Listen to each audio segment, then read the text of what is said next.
ഈ ഉപവാസ പ്രാർത്ഥനയിൽ നമുക്ക് ഒരുമിച്ചുള്ള ചിന്തയ്ക്ക് വേണ്ടി ഞാൻ തെരഞ്ഞെടുത്തിരിക്കുന്ന വേദഭാഗം ഉൽപ്പത്തി പുസ്തകം 29-ാം അധ്യായത്തിന്റെ 31 മുതൽ 35 വരെയുള്ള വാക്യങ്ങളാണ്. इस उपवास प्रार्थना में आप लोगों के साथ मुझे भी शामिल होने के लिए परमेश्वर अवसर दिया, इसलिए मैं परमेश्वर का धन्यवाद करता हूँ। और आपके साथ मैं उत्पत्ति का पुस्तक 29 अध्याय का 31 से लेकर 35 तक की आयतों के ऊपर आज मैं बात करना चाहता हूँ. ഞാൻ സംസാരിക്കുവാൻ ആഗ്രഹിക്കുന്ന വിഷയം ലേയായുടെ ദൈവം എന്ന ഒരു വിഷയമാണ്. ലേയായുടെ ദൈവം. आज सुबह के समय मैं आपके साथ इस विषय के ऊपर बात करना चाहता हूँ, लेया का परमेश्वर. അത് പാസ്റ്റർ ഹിന്ദിയിൽ ഒന്ന് വായിക്കുകയാണെങ്കിൽ നന്നായിരിക്കും. ഉൽപ്പത്തി 29-ന്റെ 31 മുതൽ 35 വരെയുള്ള വാക്യങ്ങൾ ആരെങ്കിലും ഹിന്ദിയിൽ വായിക്കുകയാണെങ്കിൽ അത് അങ്ങനെ മതിയല്ല, എല്ലാവർക്കും ഹിന്ദി മനസ്സിലാവും. मैं हिंदी में पढ़कर सुनाऊंगा. उत्पत्ति का पुस्तक 29 अध्याय 31 से लेकर 35 तक. जब यहोवा ने देखा कि लिया अप्रिय हुई, तब उसने उसकी कोख खोली, पर राहेल बांझ रही. अर्थात लिया गर्भवती हुई और उसके एक पुत्र उत्पन्न हुआ, और उसने एक कर उसका नाम रूबेन रखा. यहोवा ने मेरे दुख पर दृष्टि की है, अब मेरा पति मुझसे प्रीति रखेगा. फिर वो गर्भवती हुई और उसके एक पुत्र उत्पन्न हुआ. तब उसने एक कहा, ये सुन के कि मैं अप्रिय हूँ, यहोवा ने मुझे ये भी पुत्र दिया, इसलिए उसका नाम शिमोन रखा. फिर वो गर्भवती हुई और उसके एक पुत्र उत्पन्न हुआ, और उसने कहा, अब की बार तो मेरा पति मुझसे मिल जाएगा, क्योंकि उससे मेरे 3 पुत्र उत्पन्न हुए, इसलिए उसका नाम लेवी रखा गया. फिर वो गर्भवती हुई और उसके एक और पुत्र उत्पन्न हुआ, और उसने कहा, अब की बार तो मैं यहोवा का धन्यवाद करूंगी, इसलिए उसने उसका नाम यहूदा रखा. तब उसकी कोख बंद हो गई. അതായത് ലേയയുടെ ജീവിതത്തിൽ ലേയ ദൈവത്തെ കുറിച്ച് പറയുന്ന 3 പ്രയോഗങ്ങൾ ഈ ഭാഗത്തുണ്ട്. അതിന്റെ 32-ാമത്തെ വാക്യം പറയുന്നത് എന്നെ കാണുന്ന ദൈവം. അതിന്റെ 33-ാമത്തെ വാക്യം പറയുന്നത് എന്നെ കേൾക്കുന്ന ദൈവം. അതിന്റെ 35-ാമത്തെ വാക്യം പറയുന്നത് സ്തുതിക്ക് യോഗ്യനായ ദൈവം. इधर देखिए, इस वचनों के अंदर 3 अलग अलग शब्दों के साथ लेया ने अपना परमेश्वर का परिचय दिया. വേദപുസ്തകത്തിൽ ദൈവത്തെ രുചിച്ചറിഞ്ഞ വ്യക്തികളെ പലരെയും നമ്മൾ കാണുന്നുണ്ട്. അതായത് നാം വിശ്വസിക്കുന്ന ദൈവം, വേദപുസ്തകം നമ്മുടെ മുമ്പിൽ പരിചയപ്പെടുത്തുന്ന ദൈവം അങ്ങ് ദൂരെ ഇരിക്കുന്ന ഒരു ശക്തിയല്ല, നമ്മുടെ അരികിൽ ഇറങ്ങി വന്ന് നമ്മുടെ ദൈനംദിന ആവശ്യങ്ങളിൽ, നമ്മുടെ ഭാരങ്ങളിൽ, നമ്മുടെ വിഷയങ്ങളിൽ ഇടപഴകുന്ന, നമ്മോട് കൂടെ ഇരിക്കുന്ന ഒരു ദൈവത്തെയാണ് വേദപുസ്തകം നമ്മുടെ മുമ്പിൽ വരച്ചു കാട്ടുന്നത്. बाइबल के अंदर ऐसे बहुत सारे व्यक्तियों के विषय में बताया गया है जिन्होंने परमेश्वर को चक्कर देखा है, और बाइबल उस परमेश्वर के बारे में बताता है जो हमारी प्रार्थनाओं को सुनकर हमारे पास उतर कर आने वाला है, ना ही हमसे दूर रहने वाला परमेश्वर. ഉദാഹരണത്തിന് അബ്രഹാമിനോട് ചോദിക്കുകയാണ്, എങ്ങനെയാണ് ദൈവത്തെ അബ്രഹാം അറിയുന്നത്, ആരാണ് അബ്രഹാമിന്റെ ദൈവം ആരാണ് എന്ന് ചോദിച്ചാൽ അബ്രഹാം പറയുന്ന മറുപടി ഇങ്ങനെയായിരിക്കും, ഞാൻ എന്റെ മകനെയും കൊണ്ട് മോരിയ മലയിലേക്ക് കയറുന്ന സമയത്ത് എന്റെ മകൻ എന്നോട് ചോദിച്ചു, അബ്ബാ തീയുണ്ട്, വിറകുണ്ട്, ഈ യാഗപീഠത്തിനുള്ള ആട്ടിൻകുട്ടി എന്തിയെ? എന്റെ മറുപടി യഹോവ ഇരേ, യഹോവ കരുതിക്കൊള്ളും എന്നുള്ളതായിരുന്നു. അബ്രഹാം അവിടെ ചെന്നപ്പോൾ ദൈവം അവിടെ ഒരു ആട്ടിൻകുട്ടിയെ കരുതി വെച്ചായിരുന്നു. അപ്പൊ അബ്രഹാമിന് ആരാണ് നിന്റെ ദൈവമെന്ന് ചോദിച്ചാൽ അബ്രഹാമിന് പറയാൻ കഴിയുന്ന മറുപടി യഹോവ ഇരേ, എന്നെ കരുതുന്ന ദൈവം. फॉर एग्जाम्पल, उदाहरण के लिए यदि हम अब्राहम से पूछे आपका परमेश्वर कैसा है, कौन है, तो अब्राहम क्या जवाब देंगे? परमेश्वर मेरे लिए ख्याल रखने वाला है, मेरे लिए मेरा परमेश्वर यहोवा इरे है. അതുപോലെ മോശയോട് നിനക്ക് ദൈവം ആരാണ്? എങ്ങനെ ഈ ദൈവത്തെ നിനക്കറിയാവുന്ന രീതി എങ്ങനെയാണെന്ന് ചോദിച്ചാൽ, അനുഭവങ്ങളെ വിരൽ ചൂണ്ടി പറയാമോ എന്ന് ചോദിച്ചാൽ, മോശയ്ക്ക് പറയാൻ കഴിയുന്ന ഒരു പേര് യഹോവ നിസി എന്നൊരു പേരാണ്. അതായത് എന്റെ കൊടിയായ ദൈവം. താഴ്വരയിൽ ജനം മുഴുവൻ യുദ്ധം ചെയ്യുമ്പോൾ, യുദ്ധത്തിൽ ജയിക്കാനുള്ള സാഹചര്യങ്ങൾ മുഴുവനും നഷ്ടമായിരിക്കുമ്പോൾ, പർവ്വതത്തിന്റെ മുകളിൽ കയറി കരങ്ങൾ ഉയർത്തി പ്രാർത്ഥിച്ച് ആ കരങ്ങൾ ഉയർന്നിരിക്കുമ്പോൾ താഴ്വരയിൽ ഇസ്രായേൽ ജയിക്കും, കരങ്ങൾ താഴുമ്പോൾ താഴ്വരയിൽ ഇസ്രായേൽ തോൽക്കും.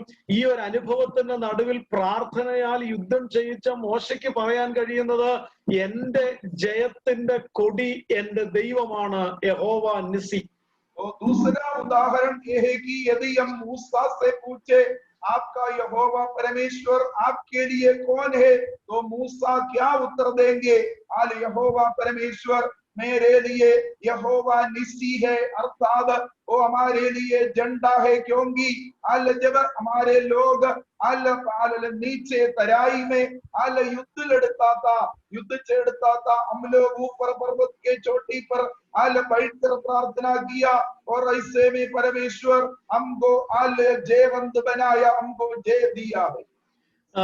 ഞാൻ കുറച്ച് നാളുകൾക്ക് മുമ്പ് ഒരു സഹോദരിയുടെ ഒരു സാക്ഷ്യം ഇങ്ങനെ കേൾക്കുവാനിടയായി. ഇവിടെ കേരളത്തില് ഇടുക്കി എന്ന് പറയുന്ന സ്ഥലത്ത് നിന്ന് അവര് സ്ഥലം വിറ്റ് അവര് സാധനങ്ങളെല്ലാം വലിയ ലോറിയിൽ കയറ്റി, സകല സാധന സാമഗ്രികളും കയറ്റി അവര് പുതിയ സ്ഥലത്തേക്ക് വരാൻ വേണ്ടി ഇടുക്കി പർവ്വതങ്ങളുടെ മുകളിലാണ്. അവിടുന്ന് ഇറങ്ങി വരുന്ന സമയത്ത് പെട്ടെന്ന് ഈ മഴ പെയ്ത് റോഡ് തെന്നിക്കിടക്കുന്ന സമയമായിരുന്നു. ലോറി തെന്നി റോട്ടിൽ നിന്ന് അഗാധമായ കൊക്കയിലേക്ക് പോകുന്നു എന്നൊരു ഘട്ടം. പെട്ടെന്ന് റോട്ടിൽ നിന്ന് ലോറി ഇങ്ങനെ തെന്നി പോകുന്നത് കണ്ടത് എല്ലാവരും നിലവിളിച്ചു. ആ ഡ്രൈവർ ഉൾപ്പെടെ നിലവിളിച്ചു. കാരണം പുള്ളിയുടെ കയ്യിൽ ലോറി നിൽക്കുന്നില്ല. പക്ഷെ ഈ സഹോദരി പറയുന്നത്, എനിക്ക് കൂടുതൽ പ്രാർത്ഥിക്കാൻ നേരം കിട്ടിയില്ല, എന്റെ സകലവും ഇവിടെ വെച്ച് തീരാൻ പോവാണെന്നൊരു ചിന്ത എനിക്ക് അവിടെ ഉണ്ടായി. എനിക്ക് ആശ്രയിക്കാൻ വേറെ ആരുമല്ല ഉണ്ടായിരുന്നത്. ആ ലോറിക്കകത്ത് നിന്ന് എന്റെ ദൈവമേ എന്ന് ഞാനൊരു വിളി വിളിച്ചു. एक गवाही में कुछ समय पहले आल सुन रहा था। वो इस प्रकार था कि आल इडुक्की आल जिले से आल पहाड़ी इलाके से एक बहन अपना जमीन जायदाद बेचकर पूरा सामान लेकर वो पहाड़ की आल नीचे की तरफ आ रहा था। तो उस दिन बहुत जोरदार आल बरसात होने के कारण पूरा सड़क में आल पानी भरा हुआ था और आल उस लोरी आल चलाने में आल ड्राइवर को दिक्कत होने लगा। और ऐसा आल लग रहा था कि वो लोरी जो है रोड से नीचे की ओर बहुत बड़ा आल गड्ढे में आल गिरने वाला। तो वो बहन आल इस प्रकार बताया, मैं क्या करूं आल, परंतु आल चिल्ला चिल्ला कर आल परमेश्वर से उन्होंने प्रार्थना किया है। തന്റെ ജീവിതം, തന്റെ മക്കള്, തന്റെ ഭർത്താവ്, ഈ ലോറിയിലുള്ള സകലവും അഗാധമായ കൊക്കയിലേക്ക് വീഴാൻ പോകുന്നു എന്ന ആ ഒരു ഭീതിയിൽ നിന്ന് ആ സഹോദരി എഴുതുകയാണ്, എനിക്ക് വേറൊന്നും ചെയ്യാൻ പറ്റിയില്ല, എന്റെ ദൈവമേ എന്ന് ഞാൻ ഒരു വിളി വിളിച്ചു. കുറച്ചു നേരം കഴിഞ്ഞ് ഒന്നും എന്താണ് സംഭവിച്ചതെന്ന് അറിയാൻ വേണ്ടി പതുക്കെ കണ്ണു തുറന്നപ്പോൾ ലോറി താഴോട്ട് വീണിട്ടില്ല, എന്തിലോ കുരുങ്ങി നിൽക്കുകയാണ്. ഇവരെല്ലാവരും വെളിയിൽ ഇറങ്ങി നോക്കിക്കഴിഞ്ഞപ്പോൾ കാണുന്ന കാഴ്ച, ഇത്രയും ഭാരമേറിയ ലോറി, ഇതിൽ വെച്ചിരിക്കുന്ന ഇത്രയും സാധന സാമഗ്രിയുമായിട്ട് ആ റോഡിന്റെ സൈഡിൽ കെട്ടിവെച്ചിരിക്കുന്ന ഒരു കലുങ്ക്, അതൊട്ടും ബലമില്ലാത്തതാണ്, വെറും കരികല്ല് കൊണ്ട് കെട്ടിയിരിക്കുന്നതാ, അതിൽ തങ്ങി നിൽക്കുകയാണ് താഴോട്ട് മറിയാതെ. ഇവരെല്ലാം ഇറങ്ങി ക്രെയിൻ വിളിച്ച് ലോറി പൊക്കി മാറ്റുന്നത് വരെ അത് താഴെ വീഴാതെ അവിടെ തന്നെ നിന്നു. ഈ സഹോദരി പറയുക, എനിക്കറിയാം ആ ചുമ്മാ കൽക്കെട്ടിനൊന്നും ഇത്രയും ഭാരം താങ്ങി നിർത്താനുള്ള കെൽപ്പില്ലെന്ന് എനിക്കറിയാം. എന്റെ ദൈവമേ എന്ന് ഞാൻ വിളിച്ചപ്പോൾ ഞാൻ വിശ്വസിക്കുന്നു, എന്റെ ദൈവം സ്വർഗത്തിന് തന്നെ ദൂതന്മാരെ അയച്ച് ആ ലോറി താഴേക്ക് വീഴാതെ ദൈവ ദൂതന്മാർ ആ ലോറിയെ താങ്ങി നിർത്തിയിരിക്കുകയായിരുന്നു എന്ന് ഞാൻ വിശ്വസിക്കുന്നു. इस प्रकार बताने लगे कि हम इस प्रकार भयभीत होकर हम नीचे उतर कर जब खड़े होकर देखने लगा तो हमने क्या देखा है कि इतना वजन वाला वो लोरी सड़क से नीचे ना गया, परंतु एक झाड़ी में फंस कर उधर पत्थर से बना हुआ एक दीवार पर वो लटका हुआ वहां हम खड़े रहा। और मैं विश्वास करता हूं जैसे मैंने परमेश्वर का नाम लिया वैसे ही परमेश्वर अपने दूतों को भेजकर हमारा रक्षा रखवाली किया है। ഒരിക്കൽ ഇസ്രായേൽ മക്കൾ എല്ലാവരും കൂടെ പേടിച്ചരണ്ട് നിൽക്കുന്ന ഒരു സമയം ഫെലിസ്തർ യുദ്ധത്തിന് വന്നിരിക്കുന്നു. യുദ്ധം ചെയ്യാൻ ഇവർക്ക് കഴിവില്ല. ശമൂവേലിന്റെ പുറകിൽ 1 ശമൂവേൽ 7 ശമൂവേലിന്റെ പുറകിൽ ഇവരെല്ലാം ഒളിച്ചു നിൽക്കുകയാണ്. ശമൂവേൽ ദൈവസ്ഥനെ പ്രാർത്ഥിക്കാൻ തുടങ്ങി. അവര് നോക്കി നിൽക്കുമ്പം ഈ ഫെലിസ്ത്യ സൈന്യത്തിന്റെ മീതെ ദൈവം ഇടിയും മിന്നലും അയച്ച് അവരെ ചെതറി ചോടിച്ച് ഒരിക്കലും വിചാരിക്കാത്ത സ്ഥാനത്ത് അവർക്കൊരു ജയം കൊടുത്തു കഴിഞ്ഞപ്പോൾ ഇവരൊരു കല്ലെടുത്ത് നാട്ടിയിട്ട് അവിടെ ഇങ്ങനെ പറയുന്നുണ്ട്, ഏബൻ ഏസർ യഹോവ ഇത്രത്തോളം നമ്മെ സഹായിച്ചു. पहला शमूएल 7वीं अध्याय में इस प्रकार लिखा हो कि जब एक बार फिलिस्ती सेना इस्राएल के ऊपर आक्रमण करने के लिए आ गया और ऐसे में वे सबके सब भयभीत होकर घबराहट में आकर उधर खड़े होकर प्रार्थना करने लगा। अब परमेश्वर आसमान से बिजली कड़काकर उन सबों को तितर-बितर किया और बाद में इस्राएल का मंडली क्या किया, एक पत्थर ले आकर इस प्रकार कहने लगा, एबेनेजर अर्थात परमेश्वर हम तक हमारी मदद और सहायता किया है। എന്ന് വെച്ചാൽ നമ്മുടെയൊക്കെ ജീവിതത്തിൽ നമുക്ക് പറയാനുള്ള സാക്ഷ്യം ഇതാണ്. ഒരു വിധത്തിലും മുന്നോട്ട് പോകാൻ കഴിയില്ല എന്ന് തോന്നുന്ന ജീവിത സാഹചര്യങ്ങളുടെ നടുവിൽ അകപ്പെടുമ്പോൾ, സകലവും ഇവിടെ വെച്ച് ഫുൾ സ്റ്റോപ്പ് ആവുകയാണെന്നുള്ള തോന്നൽ ഉണ്ടാകുമ്പോൾ, മുന്നോട്ട് പോകാൻ യാതൊരു മാർഗവും കാണാതിരിക്കുമ്പോൾ മേളിലേക്ക് സർവശക്തനായ ദൈവത്തെങ്കിലേക്ക് നോക്കാൻ കഴിയുകയും അതിന്റെ അപ്പുറത്ത് ദൈവം തമ്പുരാൻ ഇറങ്ങി വന്ന് നമ്മെ രക്ഷിക്കുകയും ചെയ്യുന്ന അനുഭവങ്ങളിൽ നിന്നുകൊണ്ട് ദൈവത്തെ സ്തുതിക്കാനുള്ള ഭാഗ്യം ദൈവം നമുക്ക് തന്നിരിക്കുന്നു.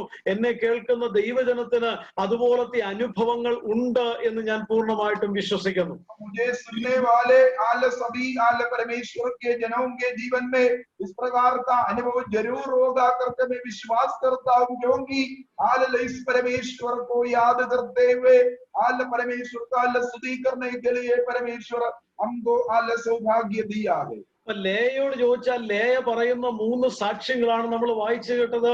ആരാണ് നിന്റെ ദൈവം എന്ന ചോദ്യത്തിന് ലേയ പറയും 32-ാം വാക്യം എന്നെ കാണുന്ന ദൈവം, 33-ാം വാക്യം എന്നെ കേൾക്കുന്ന ദൈവം, 35-ാം വാക്യം എന്റെ സ്തുതികൾക്ക് യോഗ്യനായ ദൈവം.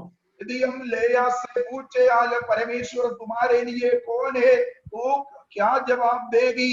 31-32 पद में वो बताएगा, मुझे देखने वाला परमेश्वर। और 34 में वो कहती है कि मेरी आंसुओं को देखने वाला परमेश्वर। और 35 पद में वो क्या कहती है, मेरा स्तुति को ग्रहण करने वाला मेरा परमेश्वर। ഇങ്ങനെയൊക്കെ ദൈവത്തെ രുചിച്ചറിഞ്ഞെങ്കിൽ അതിന്റെ പുറകിൽ ഒരു പശ്ചാത്തലമുണ്ട് ലേയക്ക്. ആ പശ്ചാത്തലം കൂടെ ഞാനൊന്ന് വായിച്ചു കേൾപ്പിക്കാം. यदि इस प्रकार लेया ने परमेश्वर को चक्कर देखा है तो इसके पीछे एक पृष्ठभूमि है, उधर की ओर मैं आपका ध्यान को ले जाना चाहता हूँ। 29-ാം അധ്യായത്തിന്റെ 16-ാമത്തെ വാക്യം. എന്നാൽ ലാബാന് 2 പുത്രിമാരുണ്ടായിരുന്നു. മൂത്തവൾക്ക് ലേയ എന്നും ഇളയവൾക്ക് റാഹേൽ എന്നും പേർ. ലേയയുടെ കണ്ണ് ശോഭ കുറഞ്ഞതായിരുന്നു, റാഹേലോ സുന്ദരിയും മനോഹര രൂപിണിയുമായിരുന്നു. യാക്കോബ് റാഹേലിനെ സ്നേഹിച്ചു, നിന്റെ ഇളയ മകൾ റാഹേലിന് വേണ്ടി ഞാൻ നിന്നെ 7 സംവത്സരം സേവിക്കാമെന്ന് പറഞ്ഞു. तो देखिए इस प्रकार उत्पत्ति 29 का 16 और 17 पदों में लिखा हो कि लाबान का 2 बेटियां थी और राहेल अति सुंदर थी और लेया का सुंदरता बहुत कम था, इसलिए याकूब ने क्या किया है, राहेल के लिए लाबान की सेवा 7 साल और अधिक करने के लिए निर्णय वहां कर लिया। അതായത് ഒരു വീട്ടിനകത്ത് 2 മക്കൾ ഉള്ളതിൽ അവഗണിക്കപ്പെട്ട മാറ്റി നിർത്തപ്പെട്ടവളായിരുന്നു ലേയ.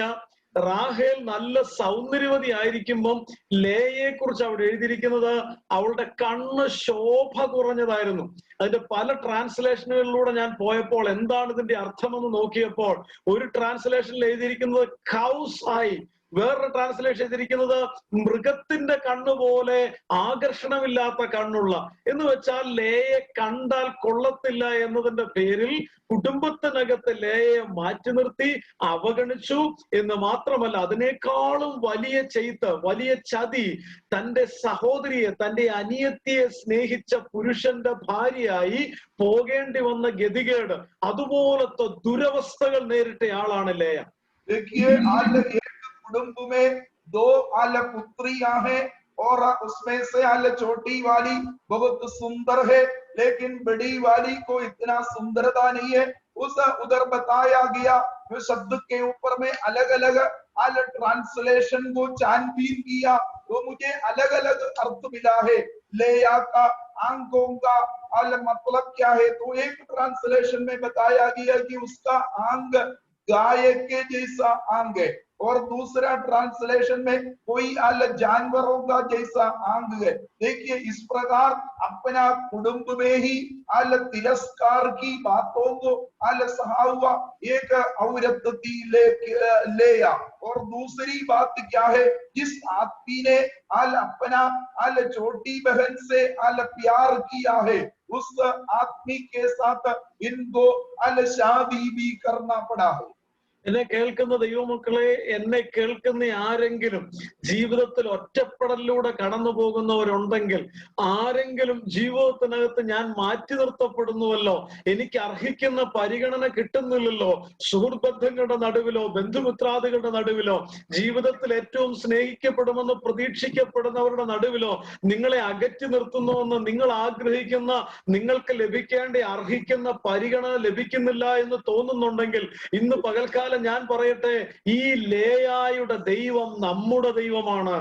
मुझे सुनने वालों के बीच में ऐसा कोई भी है तो आपको लग रहा है जो आदर सम्मान जो ख्याल आपको मिलना चाहिए आपका कुटुंब से समाज से जो आपको मिलना चाहिए वो नहीं मिल रहा है, सारे लोग आपको अलग धकेल रहा है और आप एकांत को महसूस करता है, तो आज सुबह मैं आपको बताना चाहता लेया का परमेश्वर आपका परमेश्वर हूँ। അതായത് എവിടെയൊക്കെ ജീവിതത്തിൽ മാറ്റി നിർത്തപ്പെട്ട വ്യക്തിത്വങ്ങളുണ്ടോ അവിടെയൊക്കെ ദൈവം ഇറങ്ങി വന്ന് പ്രവർത്തിച്ചിട്ടുണ്ട്. സഹോദരന്മാർ യോസേഫിനെ വെറുത്തു, യോസേഫിനെ പകച്ചു, യോസേഫിനെ പൊട്ടക്കിണറ്റിലിട്ടു, സ്വന്തം സഹോദരൻ എന്ന സ്ഥാനം കൊടുത്തില്ലെന്ന് മാത്രമല്ല അവനെ അടിമയായിട്ട് വിറ്റ് കളഞ്ഞു. പക്ഷെ പിന്നത്തേതിൽ ദൈവം അത് നന്മയ്ക്കാക്കി മാറ്റി. യോസേഫിന്റെ ഈ ദാവീദിന്റെ സഹോദരങ്ങൾ ദാവീദിനോട് പറഞ്ഞു, നീ യുദ്ധം കാണാൻ വന്നതല്ലേ, ആടുകളെ വിട്ടേച്ച് നീ എന്തിനാ ഇങ്ങോട്ട് വന്നത്, നിന്നെ ഞങ്ങൾക്ക് അറിയാം എന്നിത്യാദി കാര്യങ്ങൾ പറഞ്ഞ് ദാവീദിനെ അകറ്റി നിർത്താനും അവഗണിക്കാനും ശ്രമിച്ചു. തന്റെ പിതാവിന്റെ അടുക്കൽ രാജാവിനെ അഭിഷേകം ചെയ്യാനുള്ള തൈലപാത്രവുമായിട്ട് ശമൂവേൽ വന്നപ്പോൾ ആ ശമൂവേലിന്റെ മുമ്പിൽ ഓരോരോ മക്കളെ വിളിച്ചു നിർത്തിയിട്ട് തന്റെ പിതാവ് ഈ ദാവീദിന്റെ കാര്യം മറന്നുപോയതാണോ പറയാതിരുന്നതാണോ എന്ന് ഞാൻ ചിന്തിച്ചു പോകും. അവസാനം ശമൂവേൽ അങ്ങോട്ട് ചോദിക്കേണ്ടവെന്നു, ഇനിയും നിനക്ക് മക്കൾ ആരുമില്ലേ? അപ്പോഴാണ് പറയുന്നത്, ഇനി ഒരുവനുണ്ട്, അവൻ ആടുമേയ്ക്കാൻ പോയിരിക്കും. അതുപോലെ അവഗണിക്കപ്പെട്ട ഒരു സ്ഥാനവും കിട്ടാത്ത ഒരവസ്ഥയുടെ നടുവിൽ നിന്നാണ് ഈ യോസേഫിനെ ആണെങ്കിലും ഈ ദാവീദിനെ ആണെങ്കിലും തമ്പുരാൻ ഉയർത്തിക്കൊണ്ടുവന്നത്. അതുകൊണ്ട് എന്നെ കേൾക്കുന്ന ദൈവപൈതലേ, ദൈവത്തിന്റെ കണ്ണിന്റെ മുൻപിൽ, ദൈവത്തിന്റെ പദ്ധതിയുടെ മുൻപിൽ ആരും നമുക്ക് വില തന്നില്ലേലും സാരമില്ല, നമുക്ക് വില തരുന്ന ഒരു ദൈവം സ്വർഗത്തിലുണ്ട് എന്ന് നാം മനസ്സിലാക്കണം. पुराना नियम से यूसुफ दाऊद जैसे उन व्यक्तियों के बारे में हम जानते हैं, यूसुफ को उनका अपना भाइयों ने तिरस्कार किया, उसका विरोध किया और एक गुलाम के रूप में उसको बेच डाला। देखिए लेकिन बाद में क्या हुआ, यूसुफ के द्वारा वे लोग आशीष पाए। इसी प्रकार देखिए दाऊद एक दिन युद्ध के मैदान में अपना भाइयों का ख्याल पूछने के लिए पहुंच गया, परंतु उनके अपने भाइयों ने उसका तामश्वरी किया और इसी प्रकार इस्राएल का राजा का पद के रूप में दाऊद को अभिषेक करने के लिए जब शमूएल वहां पहुंच गया, तो मैं ऐसा सोचता हूँ, मेरा मन के अंदर ऐसा शंका पैदा होता हूँ, दाऊद का पिता जानबूझ कर दाऊद के बारे में क्यों नहीं बताया? तो ऐसे में शमूएल क्या किया है, तो आपका और कोई बेटा है कि नहीं पूछने पर दाऊद का पिताजी देखिए दाऊद के बारे में बताया। तो आज सुबह मुझे सुनने वालों से मैं कहना चाहता हूँ, यदि आपके जीवन में ऐसा कोई भी अवस्था से आप गुजर रहे हैं तो परमेश्वर अपनी योजनाओं को आपके जीवन में वो पूरा करने वाला है। അപ്പൊ ഒന്നാമത്തെ ലേയുടെ പ്രശ്നം, അവൾ അവഗണിക്കപ്പെട്ടവളായിരുന്നു, അവൾ മാറ്റി നിർത്തപ്പെട്ടവളായിരുന്നു, അവൾ സൗന്ദര്യമില്ലാത്തവളായിരുന്നു, ആരും പ്രശംസിക്കാൻ യാതൊരു യോഗ്യതയുമില്ല എന്ന് സകല സാഹചര്യങ്ങളും വെച്ച് വിധി പറയപ്പെട്ടവളായിരുന്നു. ഇനി രണ്ടാമത്തെ പ്രശ്നം, അതിന്റെ 30-ാം അധ്യായത്തിന്റെ 1-ാമത്തെ വാക്യം വായിക്കുന്നത്, താൻ യാക്കോബിന് മക്കളെ പ്രസവിക്കുന്നില്ല എന്ന് റാഹേൽ കണ്ടിട്ട് തന്റെ സഹോദരിയോട് അസൂയപ്പെട്ടു എന്ന് എഴുതിയിട്ടുണ്ട്. അപ്പൊ എന്ന് വെച്ചാൽ തന്റെ സ്വന്തം സഹോദരിയുടെ അസൂയക്ക് വിധേയപ്പെട്ടവളായിരുന്നു ലേയ. അതാണ് നമ്മുടെ ജീവിതത്തിലും പലപ്പോഴും ഇതുപോലെയൊക്കെ ഉണ്ടായേക്കാം. तो इस प्रकार देखिए अलग अलग परिस्थितियों से और हालातों से लेया को गुजरना पड़ा और अपना खुद का बहन की ओर से भी और जलन की भावना उसको सहना पड़ा है. അപ്പൊ അവിടെ വെച്ച് ലേയുടെ ജീവിതത്തിൽ ഈ വല്ലാത്ത അസൂയപ്പെടലിന് വിധേയപ്പെട്ട സാഹചര്യം വന്നപ്പോഴും അവളുടെ കൂടെ നിൽക്കാൻ ആരുമില്ലെന്ന് വിചാരിച്ചപ്പോഴും അവിടെ എല്ലാം ലേയുടെ ജീവിതത്തിൽ ലേയെ നോക്കി, ലേയെ സൂപ്പർവൈസ് ചെയ്ത്, ലേയെ അറിഞ്ഞ് കൂടെ ഇരുന്ന ഒരു ദൈവം ഉണ്ടായിരുന്നു. देखिए ऐसे परिस्थितियों में भी लेया के ऊपर नजर रखने वाला, उसकी अगुवाई करने वाला एक परमेश्वर का उपस्थिति उसके साथ रहा है. ഈ മൊർദെഖായി ഹാമാന്റെ വലിയ അസൂയക്ക് വിധേയപ്പെട്ടപ്പോൾ ഹാമാൻ മൊർദെഖായി ഇല്ലായ്മ ചെയ്യണമെന്ന് വിചാരിച്ചതിന്റെ കാരണം മൊർദെഖായിക്ക് ഹാമാന് ദൈവത്തിന് കൊടുക്കുന്ന സ്ഥാനം കൊടുക്കാൻ മനസ്സില്ല എന്ന ശക്തമായ നിലപാടെടുത്തു. പക്ഷെ അവിടെ അത്രയും വലിയ പ്രതിസന്ധികൾ ഉണ്ടായെങ്കിലും, അതുപോലെ തന്നെ ശൗല് വളരെ അസൂയപ്പെട്ട് ദാവീദിനെ നശിപ്പിച്ചു കളയാൻ ആഗ്രഹിച്ച് ദാവീദിനെതിരെ നിൽക്കുന്ന ഒരു, ദാവീദിനെ പിന്തുടർന്ന് ഉപദ്രവിക്കുന്ന അവസ്ഥകൾ ഉണ്ടായാലും അവിടെ എല്ലാം തകർന്നു പോയില്ല. മൊർദെഖായി തകർന്നു പോയില്ല, ദാവീദ് തകർന്നു പോയില്ല. അവിടെ എല്ലാം ഒരു വഴി ഒരുക്കപ്പെട്ടു എന്നതുപോലെ ദൈവത്തെ സ്നേഹിക്കുന്നവർക്ക്, നിർണയപ്രകാരം വിളിക്കപ്പെട്ടവർക്ക് തന്നെ സകലവും നന്മയ്ക്കായി കൂടി വ്യാപരിക്കുന്നു എന്ന് നാം അറിയണം. और हामान के बीच में जब इस प्रकार दाग और जलन हुआ करता था, मोर्देखाई कभी भी अपना सिर को हामान के सामने नहीं झुका और ऐसे में उन्होंने परमेश्वर का महान कार्य को देखा. इसी प्रकार शाऊल हमेशा दाऊद को कदम करने के लिए उसका पीछा करता था, परंतु परमेश्वर उसकी सहायता मदद किया. इसी प्रकार हमारा जीवन में भी हम आशा को नहीं खोना. हमारे लिए बड़े बड़े कार्य करने वाला एक परमेश्वर जीवित है. അപ്പൊ മാനുഷികമായി നോക്കിയാൽ സന്തോഷിക്കാനുള്ള ഒരു സാഹചര്യം അവിടെ കാണുന്നില്ല. മാനുഷികമായി നോക്കിക്കഴിഞ്ഞാൽ പ്രതീക്ഷയ്ക്ക് ഒരു വകയും കാണുന്നില്ല. സൗന്ദര്യമില്ലാത്തവളാണ്, കുടുംബത്തിൽ ഒറ്റപ്പെടുത്തപ്പെട്ടവളാണ്, ആരാലും പരിഗണിക്കപ്പെടാത്തവളാണ്, സ്വന്തം സഹോദരിയുടെ അസൂയക്ക് വിധേയപ്പെടേണ്ട വന്നവളാണ്. തിരിച്ചു പറയാൻ പറ്റുന്നില്ല, പ്രതികരിക്കാൻ പറ്റുന്നില്ല, യാതൊരു വിധത്തിലും മുന്നോട്ട് പോകാൻ പോലും വഴിയില്ലാതെ വന്നപ്പോഴും ലേയയ്ക്ക് പറയുവാനുള്ള 3 പ്രയോഗങ്ങളാണ് നമ്മൾ കണ്ടത്. അതിൽ 1-ാമത്തെ കാര്യത്തിലേക്ക് വരികയാണ്, എന്നെ കാണുന്ന ദൈവം. 32-ാമത്തെ വാക്യം. ऐसे परिस्थितियों का सामना करते हुए लेया अपने परमेश्वर के विषय में 3 बातों को कहा है. उसमें पहली बात पर हम आएंगे. 32वां पद, मुझे देखने वाला मेरा परमेश्वर. എന്നെ ലേയ ഗർഭം ധരിച്ചൊരു മകനെ പ്രസവിച്ചു, യഹോവ എന്റെ സങ്കടം കണ്ടു എന്ന് അവൾ പറഞ്ഞു. എന്ന് വെച്ചാൽ അവളുടെ സങ്കടം കാണാൻ ആരുമില്ലാത്തപ്പോഴും അവളെ കണ്ട ഒരു ദൈവം ഉണ്ടായിരുന്നു എന്നാണ് ലേയയുടെ സാക്ഷ്യം. तो लेया इस प्रकार करती है कि जब मेरा संकट को देखने के लिए मेरा कोई नहीं रहा, तब मेरा संकट को देखने वाला एक परमेश्वर मेरे लिए जीवित है. ആരും കാണാതെ കാട്ടത്തിയുടെ മുകളിൽ കയറിയിരുന്ന സക്കായി ആ ഇരുന്ന മരത്തിന്റെ താഴെ ഇറങ്ങി വന്ന് മേളിലേക്ക് നോക്കിയിട്ട് കർത്താവ് പറയുന്നുണ്ട്, സക്കായിയെ നീ വേഗം ഇറങ്ങി വാ, ഇന്ന് ഞാൻ നിന്റെ വീട്ടിൽ പാർക്കേണ്ടതാകുന്നു. ആരും കാണാതെ പതുങ്ങിയിരിക്കുന്ന, ആരും കാണാതെ മാറിയിരിക്കുന്ന ആ വേദനപ്പെടുന്ന ഹൃദയത്തിന്റെ അവസ്ഥയെ അറിഞ്ഞ നാഥൻ അവിടെ വന്ന് സക്കായിയെ വിളിച്ചിറക്കിയതുപോലെ ആരും കാണാത്ത വേദനകൾ ചുമന്നുകൊണ്ട് നടക്കുന്ന ആരെങ്കിലും ഇന്ന് ഈ മീറ്റിംഗിൽ പങ്കെടുക്കുന്നുണ്ടെങ്കിൽ, നിങ്ങളുടെ വേദനയെ ഒരു മനുഷ്യനും അറിയുന്നില്ല എന്ന് നിങ്ങൾക്ക് തോന്നുന്നുണ്ടെങ്കിൽ, അറിയേണ്ടവർ നിങ്ങളെ അറിയുന്നില്ല എന്ന് തോന്നുന്നുണ്ടെങ്കിൽ, കാണേണ്ടവർ നിങ്ങളെ കാണുന്നില്ല എന്ന് തോന്നുന്നുണ്ടെങ്കിൽ, മാനുഷികമായ ആരും നിങ്ങളുടെ കൂടെ നിൽക്കാനില്ലെന്ന് തോന്നുന്നുണ്ടെങ്കിൽ, ഇന്ന് പകൽക്കാലം ലേയുടെ ദൈവം നമ്മുടെ ദൈവമാണ്, എന്നെ കാണുന്ന ദൈവം. आज दिन की समय मुझे सुनने वालों से मैं कहना चाहता हूँ, जितने लोग इस मीटिंग में उपस्थित है, मैं उनसे कहना चाहता हूँ, यदि ऐसी कोई परिस्थिति से हम गुजर रहा है और ऐसा हमको लगता है, तो आज मैं बताना चाहता हूँ, ले आता परमेश्वर, हमारा परमेश्वर हम जक्कई के विषय में जानते हैं। उसने सोचा है मुझे कोई नहीं देखेगा, परंतु वो यीशु को देखना चाहता, इसलिए वो गूलर के पेड़ के ऊपर वहां चढ़कर बैठा।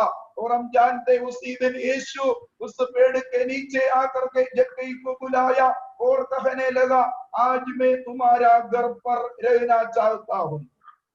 മിസ്രയീമിലെ ഇസ്രായേൽ മക്കളുടെ വേദന എന്ന് പറയുന്നത്, ഊഴിയ വിചാരന്മാർ നിമിത്തമുള്ള ദുഃഖം എന്ന് പറയുന്നത്, അതിൽ ഒത്തിരി പേർക്ക് നിലവിളിക്കാനല്ലാതെ ആരോടും ഒന്ന് കംപ്ലൈന്റ് പോലും പറയാൻ പറ്റാത്ത അവസ്ഥയായിരുന്നു.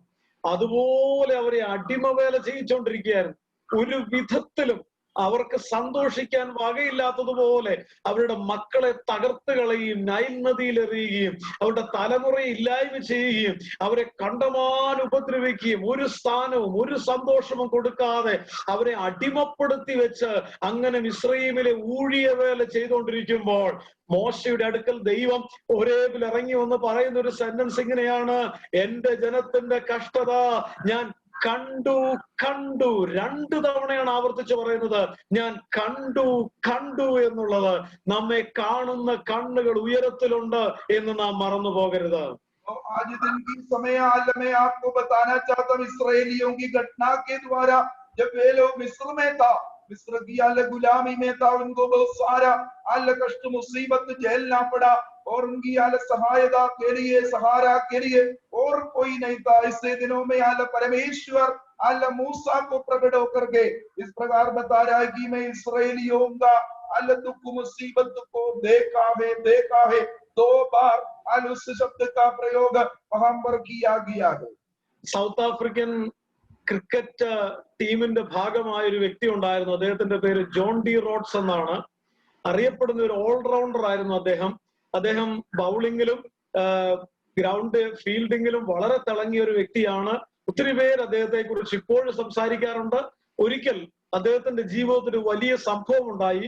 ഏറ്റവും സുപ്രധാനമായ ഒരു മാച്ച്, അതിന്റെ ഫൈനല് സൗത്ത് ആഫ്രിക്കയും മറ്റൊരു രാജ്യം കൂടെ കളിക്കാൻ പോവുകയാണ്. അതിന്റെ തൊട്ട് തലേ ദിവസം വൈകുന്നേരം ന്യൂസ് വന്നു, ജോൺ ഡി റോഡ്സിന്റെ പിതാവ് ഈ ലോകത്ത് നിന്ന് മാറ്റപ്പെട്ടു. ഇനിയിപ്പോ തീർച്ചയായിട്ടും അടുത്ത് സംഭവിക്കാൻ പോകുന്ന അദ്ദേഹം വീട്ടിലേക്ക് പോവാന്നുള്ളതാണ്. പിറ്റേ ദിവസത്തെ കളി അദ്ദേഹം വേണ്ടെന്ന് വെച്ച് കഴിഞ്ഞാൽ ഒരിക്കലും ആ ടീമിന് ജയിക്കാൻ പോലും പറ്റത്തില്ല. അവരെല്ലാം ഇദ്ദേഹത്തിന്റെ തീരുമാനത്തിന് വേണ്ടി ഉറ്റുനോക്കി. അദ്ദേഹം പറഞ്ഞു, ഞാൻ കളിക്കാൻ വരുന്നുണ്ട്. എന്നിട്ട് അദ്ദേഹം ചെന്നു. പിറ്റേ ദിവസം കളിക്കാൻ ഇറങ്ങി. എല്ലാവരും വിചാരിച്ചു തനിക്ക് ഒന്നും ചെയ്യാൻ പറ്റത്തില്ലായിരിക്കും. പക്ഷെ അന്ന് ആദ്യമായിട്ട് താന് ബാറ്റിങ്ങിൽ സെഞ്ചുറി അടിച്ചു. അപ്പൊ ഇത് കഴിഞ്ഞ് മാധ്യമങ്ങളെല്ലാം കൂടെ വന്ന് അദ്ദേഹത്തോട് ചോദിക്കുകയാണ്, നിങ്ങളുടെ പിതാവ് മരിച്ചതിന് ശേഷം നിങ്ങൾക്ക് എങ്ങനെ ഇത്രയും നന്നായി കളിക്കാൻ കഴിഞ്ഞു? അതിന് അദ്ദേഹം പറഞ്ഞൊരു മറുപടി വളരെ ചിന്തനീയമാണ്. അദ്ദേഹം പറഞ്ഞു, എന്റെ പിതാവിന് എന്നെ ഇങ്ങനെ ഞാൻ നന്നായി കളിക്കുമെന്നൊക്കെ അറിയാമെന്നുള്ളതല്ലാതെ ഒരിക്കൽ പോലും ഗ്യാലറിയിൽ വന്നിരുന്ന് എന്റെ കളി കാണാൻ കഴിഞ്ഞിട്ടില്ല. അദ്ദേഹം രോഗാതുരനായി കിടക്കുകയായിരുന്നു. പക്ഷെ തന്റെ മരണശേഷം സ്വർഗത്തിലിരുന്ന് ആദ്യമായിട്ട് എന്റെ പിതാവ് എന്റെ കളി കാണുകയായിരുന്നു. അതുകൊണ്ട് ഞാൻ എന്റെ പിതാവിന് വേണ്ടി, എന്നെ കാണുന്ന എന്റെ പിതാവിന്റെ കണ്ണുകൾ ഉയരത്തിൽ എന്നുള്ളൊരു ചിന്ത എനിക്ക് ഉള്ളത് കൊണ്ടാണ് ഈ ദുഃഖത്തിന്റെ പ്രതിസന്ധിയുടെ അതൊന്നും എന്റെ അകത്ത് കയറാതെ ഏറ്റവും ബെസ്റ്റ് ആയിട്ട് എനിക്ക് പെർഫോം ചെയ്യാൻ കഴിഞ്ഞത് എന്ന് അദ്ദേഹം പറയുകയുണ്ടായി. दक्षिण African cricket star John D road का पिताजी गुजर गया है और उन्हीं दिनों में दक्षिण अफ्रीका और दूसरा राज्य देश के साथ वो क्रिकेट खेल होने वाला है। तो काफी लोगों ने सोचा है उनका पिताजी गुजर गया है, इसलिए शायद वो अपना पिताजी का पार्थिव शरीर देखने के लिए जाएंगे, इसलिए वो हमारे बीच में नहीं आएगा। लेकिन ऐसा कुछ भी नहीं हुआ। तो सारे रिपोर्टर्स ने पूछने लगा, आप ऐसा क्यों कर रहा है? तो उन्होंने इस प्रकार जवाब दिया है, पिछले काफी सालों से मेरा पिताजी बीमार रहा है, इसलिए कभी भी इस मैदान में आकर वो मेरा खेल को नहीं देखा है। लेकिन आज मैं विश्वास करता हूँ मेरा पिताजी स्वर्ग में है और वहां बैठकर जरूर वो मेरा क्रिकेट को देखेगा, इसलिए आज मैं इस मैदान में उतर कर खेलूंगा। और उस रोज क्या हुआ, उन्होंने बैटिंग में सेंचुरी को प्राप्त किया है।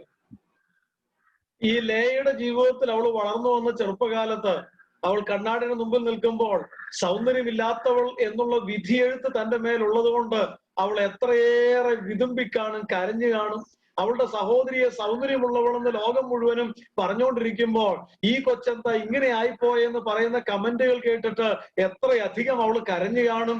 അവളെ മാറ്റി നിർത്തപ്പെടുകയും അവൾ ഒറ്റപ്പെടുകയും ചെയ്തപ്പോൾ എത്രയേറെ വിതുമ്പി കരഞ്ഞു കാണും. തന്റെ അനിയത്തിയെ സ്നേഹിക്കുന്ന ഒരു ചെറുക്കന്റെ ഭാര്യയായിട്ട് പോകേണ്ടി വന്നപ്പോൾ പിറ്റേ ദിവസം രാവിലെ ഇത് റാഹേലല്ല ലേയാണെന്ന് അറിഞ്ഞ യാക്കോബ് ഇവളോട് എന്തെല്ലാം സംഭാഷണങ്ങൾ പറഞ്ഞു കാണും, എന്തെല്ലാം ചീത്ത വർത്താനങ്ങൾ അവൾ കേൾക്കേണ്ട വന്ന് കാണും.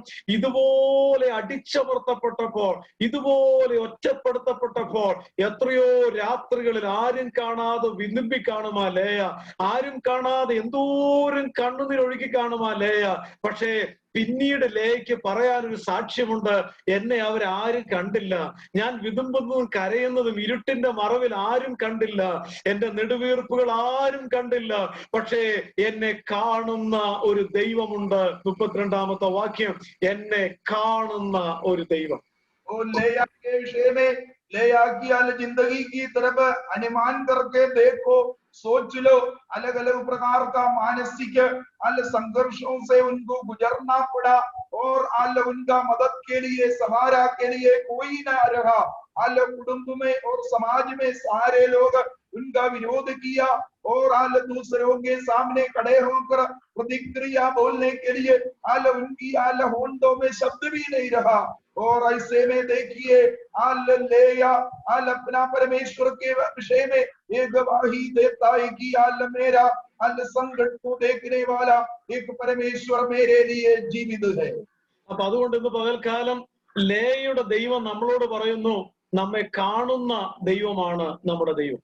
तो इसलिए आज दिन की समय लेया का परमेश्वर हमसे एक तय किया, तुमको देखने वाला मैं परमेश्वर तुम्हारे लिए जीवित हूँ. രണ്ടാമത്തത് അതിന് 33ാമത്തെ വാക്യമാണ്, അവൾ പിന്നെയും ഗർഭം ധരിച്ചൊരു മകനെ പ്രസവിച്ചു, ഞാൻ അനിഷ്ട എന്ന യഹോവ കേട്ടത് കൊണ്ട് ഇവനെയും എനിക്ക് തന്നു എന്ന് പറഞ്ഞു. നമ്മെ കേൾക്കുന്ന ഒരു ദൈവം. 33 पद में लेया ने अपना परमेश्वर के विषय में इस प्रकार बता रहा है कि मुझे सुनने वाला एक परमेश्वर मेरे लिए जीवित है. അതായത് പലപ്പോഴും നമ്മള് പലരോടും നമ്മുടെ സങ്കടങ്ങൾ പറയാൻ ചെല്ലുമ്പോൾ ഒരുപക്ഷെ നമ്മളെ കേൾക്കാൻ പോലും പലരും തയ്യാറാവില്ല. നമ്മുടെ കാര്യങ്ങളൊക്കെ ഒന്ന് അവതരിപ്പിക്കണമെന്നുണ്ട്, പക്ഷെ അത് കേൾക്കാൻ തയ്യാറല്ല. അനുകമ്പയോടെ അത് അറിയാൻ തയ്യാറല്ല. നമ്മളെ കേൾക്കാൻ പോലും തയ്യാറല്ലാത്ത ഒരു സമൂഹത്തിന്റെ നടുവിലാണ് ലേയുടെ വാക്കുകൾ വളരെ പ്രധാനമായത്, എന്നെ കേൾക്കുന്ന ഒരു ദൈവമുണ്ട്. ऐसे समाज में हम रहते हैं जहाँ हम लोग अक्सर बार बार हमारा दुख दर्द को बांटना चाहते, परंतु सुनने के लिए कोई नहीं है. तो ऐसे में लेया का परमेश्वर हमारा परमेश्वर है जो हमारी दिल की बातों को सुनना चाहता है. അതായത് സങ്കീർത്തനക്കാരൻ ഇങ്ങനെ പറയുന്നുണ്ട്, ഞാൻ ഭൂമിയുടെ അറ്റത്തുനിന്ന് വിളിക്കുമ്പോൾ എനിക്ക് വേണ്ടി ചെവി ചായ്ച്ചിറങ്ങി വരുന്ന ദൈവം. അതായത് ഒരു കുഞ്ഞ് കരയുമ്പോൾ, ഒരു കുഞ്ഞ് കാര്യങ്ങൾ പറയുമ്പോൾ ആ കുഞ്ഞിന്റെ പിതാവ് കുനിഞ്ഞ് ചെവി ചായ്ച്ച് കേൾക്കാൻ വേണ്ടി കുനിഞ്ഞിറങ്ങി ചെല്ലുന്നത് പോലെ ഈ ആകാശത്തിന്റെയും ഭൂമിയുടെയും ഉടമസ്ഥനാണെങ്കിലും സർവ്വചരാചരങ്ങളുടെയും നിയന്ത്രിതാവാണെങ്കിലും സകല വാനഗോളങ്ങളെയും അതിൻ്റെതായ സ്ഥാനത്ത് നിർത്തുന്ന ദൈവമാണെങ്കിലും തന്റെ ഭക്തന്മാരുടെ നിലവിളിക്ക് വേണ്ടി യഹോവ ചെവി ചായ്ച്ചിറങ്ങി വരുന്ന ദൈവം. 63 भजन में इस प्रकार भजन संगीता लिखने वाला ने कहा कि जब मैं पृथ्वी की छोर से पुकारूंगा मेरा परमेश्वर मेरी सुनाऊंगा. जैसे जब कभी एक बालक आला रोता है, उसका रोने की आवाज सुनने के लिए जिस प्रकार एक पिताजी आला झुककर और सुनने के लिए कोशिश करता है, इसी प्रकार इस ब्रह्मांड को आला संभालने वाला हमारा परमेश्वर हमारी आवाज को, हमारी दुख दर्द को आला सुनने के लिए वो हमेशा उपलब्ध रहने वाला परमेश्वर है। നമ്മളിലേക്ക് ചാഞ്ഞ് നമ്മുടെ നിലവിളി കേൾക്കുന്ന ദൈവം. ഒരു പാട്ടുണ്ട് മലയാളത്തില്, കാർമുകിലേറെ കരേറുകിലും കാണുന്നില്ലേ മഴവില്ലതിന്മേൽ, കരുതുക വേണ്ടതിൻ ഭീകരങ്ങൾ കെടുതികൾ തീർത്തവൻ തഴുകിടും. അതായത് ജെ.വി. പീറ്റർ എന്ന കർത്താവിന്റെ ദാസൻ അഴലേറും ജീവിത മരുവിൽ നീ തളരുകയോ, കാർമുകിലേറെ കരേറ്, അതിന്റെ ആ പാട്ടിന്റെ ആരംഭം അങ്ങനെയല്ലെന്ന് തോന്നുന്നു, വേറെ ഏതോ ആരംഭമാണ്. അഴലേറും തന്നെയാണ് അല്ലേ? അഴലേറും ജീവിതമരുവിൽ നീ തളരുകയോ ഇനി സഹജ. അത് പക്ഷെ അദ്ദേഹം എഴുതിയതല്ല, ജെ.വി. പീറ്ററിന്റെ ഒരു പാട്ടുണ്ട്. ആ പാട്ട് ഞാൻ പറയാം, പക്ഷെ അതിന്റെ പശ്ചാത്തലം ഞാൻ ആദ്യം പറയാം. ഞാൻ അഴലേറും ജീവിതം മരുവിൽ എഴുതിയ ജെ.വി. പീറ്റർ അല്ല, അത് മുട്ടോപ്പച്ചനാണ്. പക്ഷെ ജെ.വി. പീറ്ററിന്റെ ഒരു പുസ്തകത്തിൽ ഞാൻ ഇങ്ങനെ ഒരു അനുഭവം അങ്ങനെ എഴുതിയത് ഞാൻ വായിച്ചിട്ടുണ്ട്. അദ്ദേഹത്തിന്റെ അനുഭവം ഇതാണ്: തന്റെ മൂത്ത മോൻ രോഗം പിടിച്ച് ആശുപത്രി കിടക്കുകയാണ്. അപ്പൊ ആശുപത്രി കിടക്കുന്ന സമയത്ത് പെട്ടെന്നാണ് ഡോക്ടർ പറഞ്ഞത് ഒരു ഓപ്പറേഷൻ അത്യാവശ്യമായിട്ട് ചെയ്യണം, ആ ഓപ്പറേഷൻ ചെയ്യാൻ വേണ്ടി ഇത്ര എമൗണ്ട് വേണം. അത് തന്നെ കറക്റ്റ്. ഇപ്പൊ പാട്ട് പിടിയിട്ട്, വാതിലുകൾ പലതും അടഞ്ഞിടിലും വല്ലഭൻ പുതുവഴി തുറന്നി നിനക്കായി കരുതും അവൻ നല്ല ഓഹരി. അത് ഇങ്ങനെയാണ് തന്റെ അനുഭവം. പെട്ടെന്ന് ഇത്രയും വലിയ എമൗണ്ട് വേണമെന്ന് ആശുപത്രി എന്ന് പറഞ്ഞു. തന്റെ കയ്യിൽ ആ പൈസ ഇല്ല. തനിക്ക് പെട്ടെന്ന് അറിയാവുന്ന ചിലരുടെ അടുത്തൊക്കെ ചെയ്യുന്നു. അത്രയും വലിയ എമൗണ്ട് ആയതുകൊണ്ട് ഇന്ന് തന്നെ തരാനൊന്നും കയ്യിലില്ല. പലരും കൈ വലിച്ചു എന്ന് വെച്ചാൽ പലരും നിസ്സഹായരായി. അപ്പൊ ഇദ്ദേഹത്തിന് ആകെ നിരാശ, ഭാരം. ദൈവസന്നിധിയിൽ ചെന്ന് സാധാരണ ചെയ്യാറുള്ളത് പോലെ കഥ കടച്ചു, നെടുമ്പാട് വീണു. അവിടെ കിടന്ന് ദൈവസന്നിധിയിൽ അങ്ങ് കരയാൻ തുടങ്ങി. ദൈവമേ, എന്റെ കുഞ്ഞിന്റെ കാര്യമാണ്, അങ്ങ് പ്രവർത്തിച്ചേ പറ്റൂ, ഒന്നിലൊരു മിറക്കിളസ് ഹീലിംഗ് അല്ലെങ്കിൽ ഓപ്പറേഷന് വേണ്ടിയ പൈസ അത് തന്നേ പറ്റൂ എന്ന് പറഞ്ഞ് ഞാൻ കരയാൻ തുടങ്ങി. കരഞ്ഞ് ഞാനിങ്ങനെ പ്രാർത്ഥിച്ചുകൊണ്ടിരുന്നപ്പം വാതിലില് ഒരു മുട്ട് കേട്ടു. ചെന്ന് വാതിൽ തുറന്നപ്പം ഒരാൾ അവിടെ നിൽപ്പുണ്ട്. അദ്ദേഹം പറഞ്ഞു, ഞാൻ വിദേശത്തുനിന്ന് വന്നതാണ്, വിദേശത്ത് ഇത്ര ദിവസങ്ങളായി ഞാൻ വന്നിട്ട് ഞാൻ വന്ന് കാണണമെന്നൊക്കെ ആഗ്രഹിക്കുന്നുണ്ടായിരുന്നു. ഇതെല്ലാം പറഞ്ഞേച്ച് പറയുകയാണ്, അവിടുന്ന് ഇന്നിടത്തെ ഇന്നാര് നിങ്ങൾക്ക് തരാൻ വേണ്ടി ഒരു ഗിഫ്റ്റ് എന്റെ കയ്യിൽ ഏൽപ്പിച്ചിട്ടുണ്ട് എന്നും പറഞ്ഞ് ഒരു പൊതി എല്ലാം കൂടെ കൊടുത്തേച്ചാണ് പോയത്. അത് തുറന്ന് പല സാധനങ്ങളുണ്ട്. നോക്കിയപ്പം അതിനകത്ത് ഈ ഓപ്പറേഷൻ എത്ര രൂപ വേണോ അത്രയും രൂപയുടെ ഒരു കെട്ട് അതിനകത്ത് വെച്ചിരിക്കുകയാണ്. ആ അനുഭവത്തിൽ ഇരുന്നുകൊണ്ടാണ് താൻ ഇങ്ങനെ പാടിയത്: വാതിലുകൾ പലതും ഒന്നിനു പിറകെ ഒന്നായി അടഞ്ഞാലും വല്ലഭൻ പുതുവഴി തുറക്കും, നിനക്കായി കരുതും അവൻ നല്ല ഓഹരി. എന്നെ കേൾക്കുന്ന ദൈവമക്കളെ, നമ്മളെ കേൾക്കാൻ ആരുമില്ലേ? നമ്മുടെ സങ്കടം കേൾക്കാൻ ആരുമില്ലെന്ന് തോന്നുന്നുണ്ടോ? ഭാരപ്പെടണ്ട, ലേയുടെ ദൈവം നമ്മുടെ ദൈവമാ. ലേയ പറഞ്ഞു, എന്നെ കേൾക്കുന്ന ഒരു ദൈവമുണ്ട്. हमारे लिए आल सब कुछ पूरा करने वाला, हमारे लिए आल प्रबंध करने वाला, हमारी आल जरूरतों को पूरा करने वाला एक परमेश्वर हमारे लिए जीवित है, जो लेया का परमेश्वर रह चुका है. സംഖ്യാപുസ്തകം 12-ാം അധ്യായത്തിന്റെ 1-2 വാക്യങ്ങൾ നമ്മൾ കാണുന്നുണ്ട്. ഈ മോശയുടെ സ്വന്തം സഹോദരിയും സഹോദരനും, അഹരോനും മിരിയാമും, അവര് രണ്ടുപേരും കൂടെ മോശയ്ക്കെതിരെ അങ്ങ് പിറുപിറുക്കുക. നിന്നിലൂടെ മാത്രമേ ദൈവം സംസാരിച്ചിട്ടുള്ളൂ, ഞങ്ങളിലൂടെ സംസാരിച്ചിട്ടില്ലേ, നിന്നെ ആരാണ് നേതാവാക്കിയെന്നൊക്കെ ആയിരിക്കും പറയുന്നത്. അപ്പൊ സംഖ്യാപുസ്തകം 12-ാം അധ്യായത്തിൽ ഇത്രയും വഴക്കും ഇത്രയും നിന്നയും ഇത്രയും വലിയ പ്രയാസവും ഈ സഹോദരങ്ങൾ ഉണ്ടാക്കുമ്പോൾ മോശ ചെന്ന് നേരെ ദൈവസന്നിധിയിലേക്ക് അങ്ങ് വീഴുക. ദൈവോടെ ഇറങ്ങി വന്ന് പറയുന്നത്, എന്റെ ദാസനെതിരെ ശബ്ദം ഉയർത്താൻ നിങ്ങൾക്ക് എങ്ങനെ കഴിഞ്ഞു? നേരെ ശിക്ഷാവിധി കൊടുക്കുക. അപ്പം ഇത് പറഞ്ഞത് കേട്ട ഒരു ദൈവം ഉയരത്തിലുണ്ടായിരുന്നു. ഇന്ന് പകൽക്കാലം നമുക്കെതിരെ പറയുന്ന പല വാക്കുകൾ, അപവാദത്തിന്റെ വാക്കുകൾ, വേദനിപ്പിക്കുന്ന വാക്കുകൾ, സങ്കീർത്തനക്കാരൻ പറയുന്ന പോലെ അവർ വാക്കുകളാകുന്ന അസ്ത്രം തൊടുക്കുന്നു. ഇതെല്ലാം കേട്ടിട്ട് ഭാരപ്പെടണ്ട, കേൾക്കുന്ന ഒരു ദൈവം നമുക്ക് വേണ്ടിയുണ്ട്. हमें गिनती की आल पुस्तक की घटना हम जानते हैं, जहां पर हारून और मिरियाम दोनों मिलकर मूसा के विरुद्ध आल बातें किया, षड्यंत्र रचाया.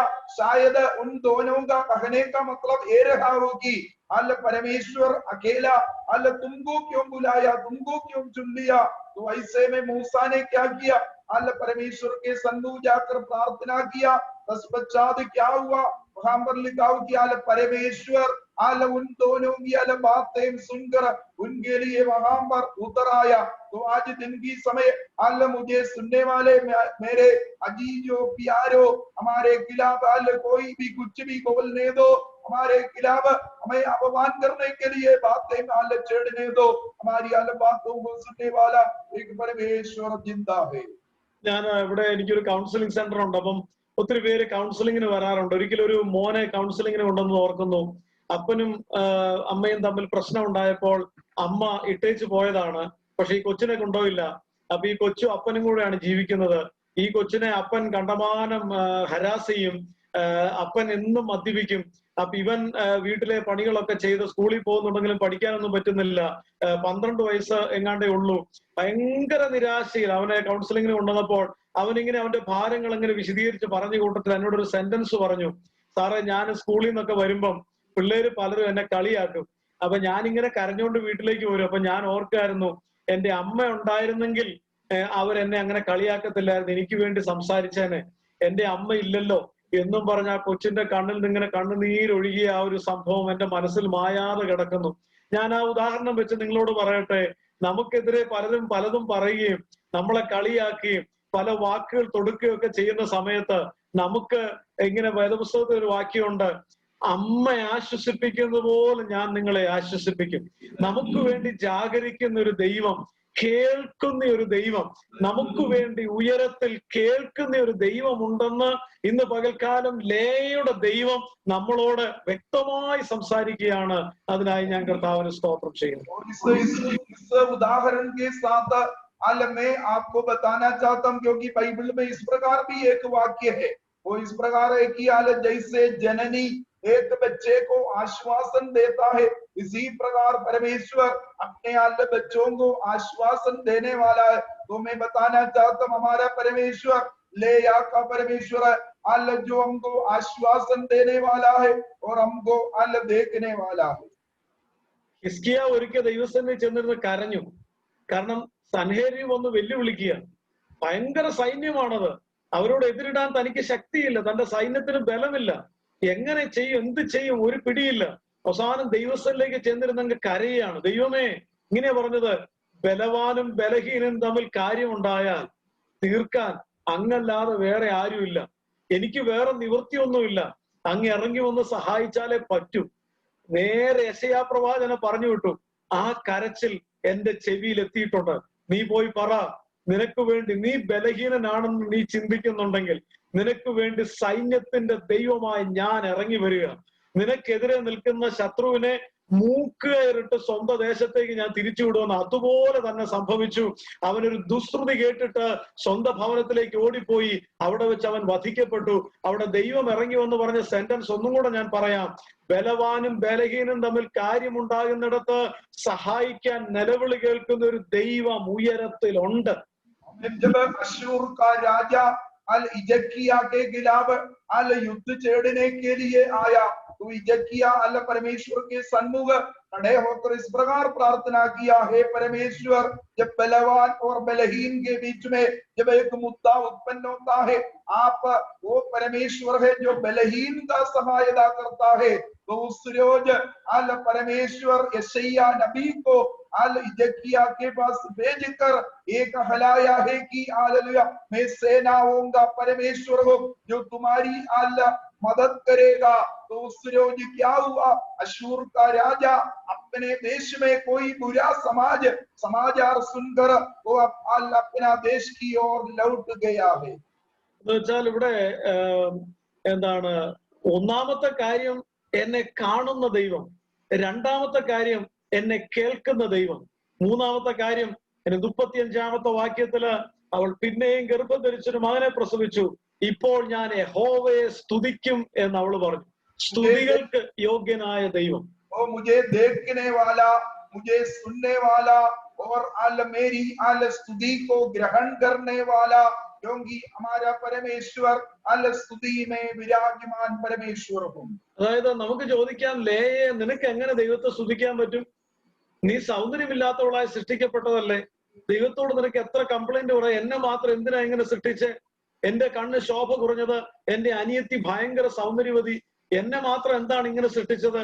അനിയത്തിയെ സ്നേഹിക്കുന്ന ഭർത്താവിന്റെ അടുക്കലേക്ക് ഒരു ഭാര്യയായി പോകേണ്ട ഗതികേട് എന്തിനാണ് എനിക്ക് വരുത്തിയത്?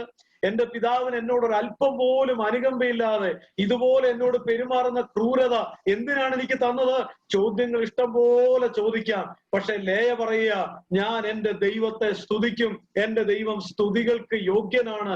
എന്താണ് അങ്ങനെ പറയാനുള്ള മുഖാന്തരം എന്ന് നമുക്കൊന്ന് പരിശോധിക്കാം. आइए हम देखेंगे, हम और लेया से शायद हम लोग इस प्रकार बहुत सारा सवाल भी कर सकते हैं, लेकिन हम लेया से हाल सुनेंगे, हाल तू इस प्रकार हाल परमेश्वर की हाल स्तुति करने का क्या कारण है? അതിന്റെ കാരണം രൂത്തിന്റെ പുസ്തകം 4-ാം അധ്യായത്തിന്റെ 11-ാമത്തെ വാക്യമുണ്ട്. രൂത്തിന്റെ പുസ്തകം 4-ാം അധ്യായം 11-ാമത്തെ വാക്യം. അതിന് പട്ടണവാതിക്കൽ ഇരുന്ന സകല ജനവും മൂപ്പന്മാരും പറഞ്ഞത്, ഞങ്ങൾ സാക്ഷികൾ തന്നെ. നിന്റെ വീട്ടിൽ വന്നിരിക്കുന്ന സ്ത്രീയെ യഹോവ റാഹേലിനെ പോലെയും ലേയായെ പോലെയും ആക്കട്ടെ. അവർ ഇരുവരുമല്ലോ ഇസ്രായേൽ ഗൃഹം പണിതത്. पुस्तक हाल 4:11 तब फाटक के पास जितने लोग थे उन्होंने और वृद्ध लोगों ने कहा, हम साक्षी है, ये जो स्त्री तेरे घर में आती है उसको यहोवा इस्राएल के घराने के दो उपजाने वाली राहेल और लिया के समान करे, और तू एफ्राता में वीरता करे, और बेतलहम में तेरा बड़ा नाम हो. അപ്പം ശരിക്കും ദൈവത്തിന്റെ പദ്ധതിയിൽ ലോകത്തിൽ ഒരു രാഷ്ട്രം, ഇസ്രായേൽ എന്ന രാഷ്ട്രം രൂപീകരിക്കാൻ ദൈവം തമ്പുരാൻ റാഹേലിനെ മാത്രമല്ല ലേയെ കൂടെ കണ്ടിരുന്നു. ഇസ്രായേൽ ഗ്രഹം പണിത മാതാവിന്റെ കൂട്ടത്തിൽ ലേയുടെ പേരും ചേർക്കണമെന്ന് ദൈവത്തിന് ആഗ്രഹമുണ്ടായിരുന്നു. ആ ആഗ്രഹം നിവർത്തിക്കണമെങ്കിൽ യാക്കോബ് റാഹേലിനെ മാത്രം കല്യാണം കഴിച്ചാൽ പോരാ, ലേയെയും കൂടെ കല്യാണം കഴിക്കണം. അപ്പൊ ചോദ്യം, എന്തിനാണ് എനിക്ക് ഇങ്ങനെ ഒരു ഗതിവിശേഷം ഉണ്ടാക്കിയത്? അനിയത്തിയെ സ്നേഹിച്ച ഭർത്താവിന്റെ ഭാര്യയായി പോകേണ്ടി വന്നത് എന്തിനാണ്? ലേയെ, ഈ ഭാരമെന്നും ഈ നിന്ദയെന്നും നിനക്ക് ഇന്ന് തോന്നുന്നതിനെ നാളെ ദൈവം അനുഗ്രഹമാക്കി ചരിത്രമോർക്കുന്ന ഒരു മഹത് പദ്ധതിയുടെ ഭാഗമാക്കാനാണ് ഈ വേദന തന്നത്. हमें इस प्रकार की हालत दुख मुसीबतों के द्वारा राहेल और लेया को इसलिए गुजरना पड़ा ताकि उसके जीवन में आल परमेश्वर की योजनाओं को आल परमेश्वर आल पूरा करना चाहता था, क्योंकि इस्राएल को परमेश्वर एक समाज या एक राष्ट्र के रूप में आल खड़ा करने के लिए ये पूरा आल घटनाक्रम को आल तैयार कर रहा था. ഒരു വിധത്തിൽ ലേയും സൗന്ദര്യമുള്ളവളായിരുന്നെങ്കിൽ യാക്കോബ് ലാബാന്റെ വീട്ടിൽ ചെല്ലുന്നതിന് മുൻപേ അവിടത്തെ ഏതെങ്കിലും ജാതിയന് ലേയെ പിടിച്ചു കൊടുത്തേനെ. അങ്ങനെ നിന്നുപോയി, അവളുടെ വിവാഹം നടക്കാതെ പോയി, അവൾ സൗന്ദര്യമില്ലാത്തവളായി പോയി. ഇത് മുഴുവനും ആക്സിഡന്റലി സംഭവിച്ചതൊന്നുമല്ല. ദൈവത്തിന്റെ പദ്ധതി, ദൈവത്തിന്റെ വലിയ ശ്രേഷ്ഠമായ പദ്ധതി ഉണ്ടായിരുന്നത് കൊണ്ട് സാഹചര്യത്തെ പ്രതികൂലമാക്കിയത് പിന്നത്തേതിൽ വലിയ നന്മയ്ക്കാണെന്ന് തിരിച്ചറിഞ്ഞപ്പോഴാണ് ലേയ്ക്ക് പറയാൻ കഴിയുന്നത്, എന്റെ ദൈവം സ്തുതികൾക്ക് യോഗ്യനാണെന്ന്. उसके जीवन में अचानक से हाल कोई भी घटना नहीं हुआ था, जो कुछ हुआ था हाल परमेश्वर की ओर से हुआ था, परमेश्वर का हाल निर्णयों के अनुसार हुआ था. इसलिए हाल बाद में उस बात को समझकर वो कहने लगी, मेरा परमेश्वर हाल स्तुति का योग्य है. ഇനി ഒരു കാര്യം കൂടെ ഞാൻ വായിച്ച് കേൾപ്പിക്കാം. ഉൽപ്പത്തി 35:19. ഉൽപ്പത്തി 35:19 റാഹേൽ മരിച്ചിട്ട് അവളെ ബേത്ലഹേം എന്ന എഫ്രാത്തിന് പോകുന്ന വഴിയിൽ അടക്കം ചെയ്തു. അതായത് ഈ റാഹേൽ വലിയ സൗന്ദര്യവതിയും ഒക്കെ ആയിരുന്നെങ്കിലും അവൾക്ക് ഒരു സന്തോഷവും കിട്ടിയില്ല, മക്കളില്ലായിരുന്നു. അവള് ഭയങ്കരമായിട്ട് അസൂയയിലും ദുഃഖത്തിലും മാത്രമാണ് ജീവിച്ചത്. അത് കഴിഞ്ഞ് അടുത്ത കൊച്ചിന്റെ പ്രസവത്തോടെ അവൾ മരിക്കുകയാണ്, വഴിയിൽ പെട്ടുപോകുകയാണ്. അവളെ അടക്കുന്നത് വഴിയരികിലാണ്. അവൾ വഴിത്തലയ്ക്കൽ അടക്കപ്പെട്ടു. എന്നാൽ ലേയോ 49-ാം അധ്യായം അതിന്റെ 28 മുതലുള്ള വാക്യങ്ങൾ, ഉൽപ്പത്തി പുസ്തകം 49-ാം അധ്യായം 28 മുതലുള്ള വാക്യങ്ങൾ, ഇസ്രായേൽ ഗോത്രം 12 ഇവയാകുന്നു. അവരുടെ പിതാവ് അവരോട് പറഞ്ഞു ഇത് തന്നെ. അവൻ അവരിൽ ഓരോരുത്തരും അവന്റെ അനുഗ്രഹം കൊടുത്ത് അവരെ അനുഗ്രഹിച്ചു. അവൻ അവരോട് ആജ്ഞാപിച്ചു പറഞ്ഞത്, ഞാൻ എന്റെ ജനത്തോട് ചേരുമ്പോൾ നിങ്ങൾ ഹിത്തനായ എഫ്രോന്റെ നിലത്തിന്റെ ഗുഹയിൽ എന്റെ പിതാക്കന്മാരുടെ അടുക്കൽ എന്നെ അടക്കണം. കനാൻ ദേശത്ത് മമ്രയ്ക്ക് സമീപം അബ്രഹാം ഹിത്തനായ എഫ്രോനോട് നിലത്തോടുകൂടെ ശ്മശാന ഭൂമിയായി ജന്മം വാങ്ങിയ മക്മേല എന്ന നിലത്തിലെ ഗുഹയിൽ തന്നെ അവിടെ അബ്രഹാമിനെയും അവന്റെ ഭാര്യയായ സാറയെയും ഇസഹാക്കിനെയും അവന്റെ ഭാര്യയായ റിബേക്കയും അടക്കി. അവിടെ ഞാൻ ലേയെയും അടക്കി. देखिए आल दोनों का, राहेल का और लेया का आल मृत्यु का आल घटना के विषय में और दफन विधि के आल विषय में यहाँ पर आल बताया गया है। हम जानते हैं राहेल अति सुंदर थी, परंतु आल मृत्यु के बाद उसका लाश को याकूब आल सड़क के किनारे दफनाया। परंतु आल लेया का मृत्यु जब हुआ था, इब्राहिम, सारा और इसहाक जैसे उनके बाप दादाओं का आल उस आल जहां उनका दफन विधि किया, वहां देखिए याकूब आल लेया को आल दफनाया है। അപ്പൊ എന്ന് വെച്ചാൽ റാഹേലിനെ ജീവിതം മുഴുവനും റാഹേൽ അസൂയയിലും ദുഃഖത്തിലും ജീവിച്ചു. പ്രസവത്തോടുകൂടെ മരിച്ച് വഴിത്തലക്കൽ അടക്കപ്പെട്ടപ്പോൾ ലേയ അബ്രഹാമിനെയും ഇസഹാക്കിനെയും റിബേക്കയും ഒക്കെ അടക്കിയ അതേ പിതാക്കന്മാരുടെ നിലത്ത് അടക്കപ്പെടുന്ന മാന്യതയുണ്ടായി. ഇസ്രായേൽ ഗ്രഹം പണിതവൾ എന്ന വിശേഷണം കിട്ടി. ചിലപ്പോൾ ദുഃഖത്തിന്റെ താഴ്വരയിലൂടെ നമ്മൾ പോകുന്നത് അതിശ്രേഷ്ഠമായ നന്മയ്ക്ക് വേണ്ടി നമ്മെ രൂപപ്പെടുത്താനായിരിക്കാം. शायद हमारे जीवन में आल इस प्रकार की आल मुसीबतों से हमें गुजरना पड़ेगा, परंतु उसके अंत में वो हमारा आल भलाई के लिए परमेश्वर आल उत्पन्न कर सकता है। ശരിക്കും പറഞ്ഞാൽ രൂത്തിന്റെ പുസ്തകത്തിൽ തന്റെ ഭർത്താവ് മരിച്ചു പോവുകയും എല്ലാവരെയും വിട്ട് അന്യദേശത്തേക്ക് പോകേണ്ട വരികയും ഇതെല്ലാം സംഭവിച്ചത് ഒരു നല്ല ബോവസിന്റെ വയലിൽ ചെല്ലാനും ദാവീദിന്റെ ഒരു അമ്മയുടെ സ്ഥാനം കിട്ടാനും യേശു കർത്താവിന്റെ വംശാവലിയിൽ പേര് ചേർക്കപ്പെടാനും ഒക്കെ രൂത്തിനെ ദൈവത്തിന്റെ പദ്ധതിയിലേക്ക് കൊണ്ടുവരാൻ വേണ്ടിയായിരുന്നു ആ പ്രതിസന്ധിയുടെ താഴ്വരയിലൂടെ വിട്ടത് എന്ന് നമുക്ക് മനസ്സിലാകും. ദാവീദ് പ്രതികൂലത്തിന്റെ താഴ്വരയിലൂടെ പോയപ്പോഴാണ് അതിശ്രേഷ്ഠമായ സങ്കീർത്തനങ്ങൾ പുറത്തു വന്നത്. കൊട്ടാരത്തിൽ ഇരിക്കുമ്പോഴല്ല, ഓടി നടക്കുമ്പോഴാണ് ഒരിക്കലും നമ്മൾ മറക്കാത്ത ശ്രേഷ്ഠ സങ്കീർത്തനങ്ങൾ എഴുതിയത്. അതെ, ദുഃഖത്തിന്റെ താഴ്വരകൾ നന്മയ്ക്ക്, വേദനയുടെ കണ്ണുനീരിന്റെ പ്രയാസത്തിന്റെ നാളുകൾ അനുഗ്രഹത്തിന്, ദൈവത്തോട് ഒരുപടി കൂടി ചേർന്ന് നിൽക്കാൻ ദൈവം ആഗ്രഹിക്കുന്ന വലിയ നന്മയ്ക്ക് നമ്മെ യോഗ്യരാക്കി തീർക്കാൻ. അതാണ് ലേയ പറയുന്നത്, എന്റെ ദൈവം സ്തുതികൾക്ക് യോഗ്യൻ. और रूत का जीवन से और दाऊद का आल जीवन से हम जानते हैं कि जब वे लोग आल संकट से आल गुजरना पड़ा, बाद में वो सब के सब उनके लिए भलाई का कारण बन गया। इसी प्रकार आज मैं कहना चाहता हूँ, आल लेया का आल जीवन से आल इसलिए उसने आल जवाब दिया है, मेरा परमेश्वर स्तुति का योग्य हूँ। അതുകൊണ്ട് ഇന്ന് പകൽക്കാലം എന്നെ കേൾക്കുന്ന ദൈവമക്കളെ, കണ്ണ് ശോഭ കുറഞ്ഞവളും സൗന്ദര്യമില്ലാത്തവളും വീട്ടിൽ ഒറ്റപ്പെടുത്തപ്പെട്ടവളും പിതാവിനാൽ നിന്ദ അനുഭവിക്കപ്പെട്ടവളും സഹോദരിയുടെ അസൂയയ്ക്ക് വിഷയമായവളും പ്രശംസിപ്പാൻ ഒന്നുമില്ലാത്തവളും ഇതെല്ലാം വിളിച്ചോ. പക്ഷേ ലേയ പറയും, എന്നെ കാണുന്നൊരു ദൈവമുണ്ട്, എന്നെ കേൾക്കുന്നൊരു ദൈവമുണ്ട്, സ്തുതികൾക്ക് യോഗ്യനായൊരു ദൈവമുണ്ട്. ഈ ദൈവം നമ്മുടെ ദൈവം, അന്ത്യം വരെ നടത്തുവാൻ ശക്തൻ. ആ ദൈവത്തിൽ ആശ്രയിക്കാം. ഈ വചനങ്ങളാൽ കർത്താവ് നമ്മെ അനുഗ്രഹിക്കുമാറാകട്ടെ. का परमेश्वर हमारा परमेश्वर हो, जो हमारी आल जिंदगी की आखिरी समय तक हमको ले चलेगा, हमको आल चलाएगा। इन वचनों के द्वारा परमेश्वर हम सबों को आशीष करे।